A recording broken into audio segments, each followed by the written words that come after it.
Hello നമസ്കാരം, welcome to the channel. ഇന്ന് treasure എന്നുള്ളൊരു സിനിമയാണ് നോക്കുന്നത്. ട്രഷർ എന്ന് പറഞ്ഞ സിനിമ 2024 റിലീസായതാണ്. ഞാൻ തിയേറ്ററിൽ പോയി കണ്ടതാണ്, 2 ആഴ്ച മുമ്പ് കണ്ടതാണ്.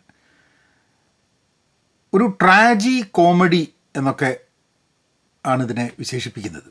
ട്രാജഡി ഉണ്ട്, അതിലൊരു കോമഡി എലമെൻ്റ് ഉണ്ട്.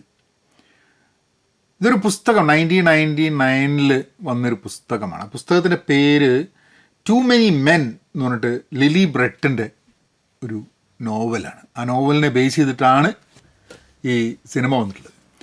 സിനിമയുടെ ഒരു കഥ എന്താണെന്ന് പറഞ്ഞു കഴിഞ്ഞിട്ടുണ്ടെങ്കിൽ, റൂത്ത് എന്ന് പറഞ്ഞിട്ടുള്ളൊരു ജേർണലിസ്റ്റ് ഉണ്ട്. റൂത്തിൻ്റെ അച്ഛനാണ് എഡെക്ക് പോളണ്ടിൽ ഓഷ്വിറ്റ്സിൽ ഒരു ഹോളോകാസ്റ്റ് സർവൈവറാണ്. ഹിറ്റ്ലറിൻ്റെ കാലത്ത് ക്യാമ്പുകളിൽ കിടന്ന് അവിടുന്ന് ഫാമിലിയായിട്ട് അവിടെ എത്തിയിട്ട് അവിടുന്ന് രക്ഷപ്പെട്ടിട്ടുള്ള ഒരു കഥയാണ് എഡെക്കിൻ്റെ. അപ്പോൾ എഡെക്കിനെയും കൊണ്ട് അച്ഛനെയും കൊണ്ട് റൂത്ത് പോളണ്ടിലേക്ക് പോവുകയാണ്, ഓഷ്വിറ്റ്സ് ഒക്കെ കാണാൻ, അവിടുത്തെ സ്ഥലം. അപ്പം എവിടെ നിന്നാണ് അച്ഛൻ വന്നത് ഇതൊക്കെ അറിയാൻ വേണ്ടിയിട്ട്. അപ്പോൾ ആ യാത്രയുടെ ഭാഗമായിട്ട്, അപ്പം അച്ഛനും വലിയ താല്പര്യമൊന്നുമില്ല അങ്ങോട്ട് പോകാൻ. മകളാണ് പോണം എന്നൊക്കെ പറഞ്ഞ് റൂട്ട്സ് എവിടെയാണെന്നുള്ള അറിയാൻ വേണ്ടിയിട്ട്. അപ്പോൾ അതിൻ്റെ ഭാഗമായിട്ട് അവർ ഓരോ കാര്യങ്ങൾ കാണുന്നതും, മെമ്മറീസ്. ഇയാൾ കുട്ടിയായിരുന്നു ആ ഹോളോകാസ്റ്റിൻ്റെ സമയത്ത്. അപ്പോൾ അതിൻ്റെ ഓർമ്മകൾ വരിക.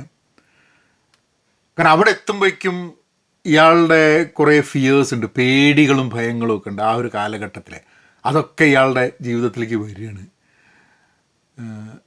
അങ്ങനെ ഒരു ഇറ്റ്സ് അറ്റ് വൺ ടൈം ഒരു ഡോട്ടർ ഫാദർ ബോണ്ടിങ്ങിൻ്റെ ഒരു സംഭവമാണ്. വേറൊന്ന്, കുട്ടിക്കാലത്ത് അനുഭവിച്ച ബുദ്ധിമുട്ടുകളെ അതിനെപ്പറ്റി മറക്കാൻ ശ്രമിച്ച് ജീവിക്കുന്നൊരു വ്യക്തി, അതൊരു റിയാലിറ്റിയിലേക്ക്, ആ സ്ഥലത്തേക്ക് തിരിച്ചു പോയിട്ട് മനസ്സിലാക്കുന്ന ചെറിയ കാര്യങ്ങൾ. അച്ഛൻ ഇതിനെപ്പറ്റി കഥയൊന്നും പറഞ്ഞില്ല, പക്ഷേ ഹോളോകാസ്റ്റ് സർവൈവർ ആണെന്നുള്ളത് മാത്രമേ റൂത്തിന് അറിയുള്ളൂ. പക്ഷേ അതിൻ്റെ ഒരു ഗ്രാവിറ്റി എന്തായിരുന്നു എന്നുള്ളത് റൂത്തിന് മനസ്സിലാവുന്നത്.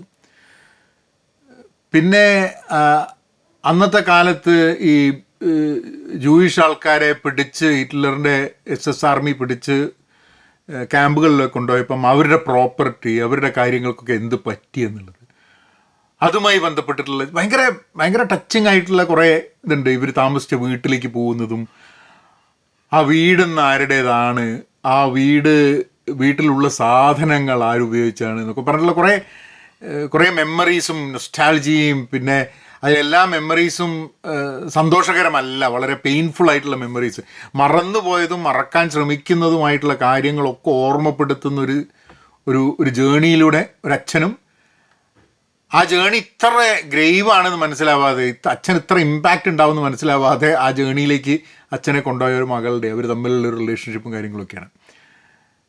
Very interesting movie. നിങ്ങൾ ഒന്നെങ്കിൽ തിയേറ്ററിൽ കാണുക, അല്ലെങ്കിൽ ഒരു തിയേറ്റർ എക്സ്പീരിയൻസ് ഒന്നും പറയേണ്ട ആവശ്യമില്ല. പക്ഷേ OTTയിൽ വരുമോ ഒക്കെ ആണെങ്കിൽ I think that's an interesting movie. That ഇപ്പം പ്രത്യേകിച്ച് ഹോളോകാസ്റ്റ് സർവൈവേഴ്സിനെ കുറിച്ചും ആ കാലഘട്ടത്തെക്കുറിച്ചും അതൊക്കെ താല്പര്യം ഉണ്ടെങ്കിൽ I think this is a very interesting movie to watch. നിങ്ങൾ ചാനൽ സബ്സ്ക്രൈബ് ചെയ്തിട്ടില്ലെങ്കിൽ സബ്സ്ക്രൈബ് ചെയ്യുക. അതായത് എന്നെപ്പോലെ സിനിമ താല്പര്യമുള്ള, സിനിമ കാണാൻ ഇഷ്ടമുള്ള ആൾക്കാരാണെങ്കിൽ. നിരൂപകരും റിവ്യൂ ആൾക്കാരും ഒക്കെ ധാരാളം ഉണ്ടാവും. നമുക്കൊക്കെ സിനിമ കാണുക, ഇഷ്ടപ്പെടുക. എനിക്കിഷ്ടപ്പെട്ട സിനിമ ഞാൻ നിങ്ങളുടെ കൂടെ ഷെയർ ചെയ്യുന്നു. നിങ്ങൾക്ക് ഇഷ്ടപ്പെട്ടോളണം എന്നുള്ളൊരു നിർബന്ധമൊന്നും ഒരു സിനിമയെ കുറിച്ച് ഞാൻ പറയുമ്പോഴും ഇല്ല. ട്രഷർ ചാൻസ് കിട്ടുകയാണെങ്കിൽ കാണുക. ഡീറ്റെയിൽസ് ഞാൻ ഇവിടെ ഷോ നോട്ട്സ് കൊടുക്കാം, ഡിസ്ക്രിപ്ഷനിൽ കൊടുക്കാം. നിങ്ങൾ അതിൻ്റെ കാര്യങ്ങൾ നോക്കാം. എന്നാൽ പിന്നെ അങ്ങനെയാക്കാം.